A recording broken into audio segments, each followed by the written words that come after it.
6 branch. मी 3 वर्षापासून chairman club member आहे आणि मागच्या वर्षी मी एमडीआरटी झालो.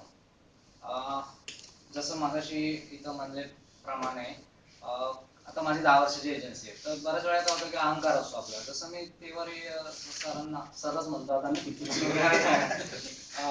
मी यांना भेटलो त्यावेळेला मी त्यांना म्हणलं की माझ्या काही कामाचं नाहीये, की बेसिक आहे आणि हे काय आम्ही तर ऑलरेडी सगळं माहिती आहे, म्हणजे आपण नेहमी या प्रमाणात असतो. पण इथं आलं मला मी जीवन धरण कधी सेल नाही केला, पण मला बरेच याच्यामध्ये पॉइंट्स लक्षात आले, म्हणजे जसे सेलिंग पॉइंट आहे ना ते लक्षात आले.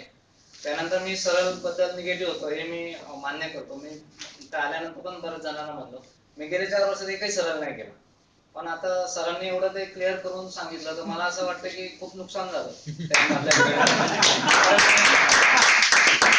म्हणजे आपण डबल एमडीआरटी झालो. जब जागो तब सवेरा. मी जर एंडोमेंट प्लॅन करून एमडीआरटी झालो तर मला असं वाटतं त्यावेळेला सरळ असतं. मागच्या वर्षी तर मी डबल एमडीआरटी झालो असतो. तर सरांचा आपण आभार मानू. आणि दुसरी गोष्ट म्हणजे सर या वयात सुद्धा फार एनर्जेटिक आहे, ते खूप मोठी गोष्ट आहे आणि त्यामुळे झोप नाही आली जसं ते मगाशी म्हणलं ते बरोबर आहे. आणि हे एसएमएस चा आपल्याला निश्चित फायदा होईल, कारण मी स्वतः हे कधी प्रॅक्टिकल केलं नव्हतं, पहिल्यांदाच मी ऐकलं. आणि मला असं वाटतं आपण जे नवीन एजंट आहे त्यांना या कोर्सला जर आणलं तर त्यांना तो नक्कीच फायदा होईल. थँक्यू.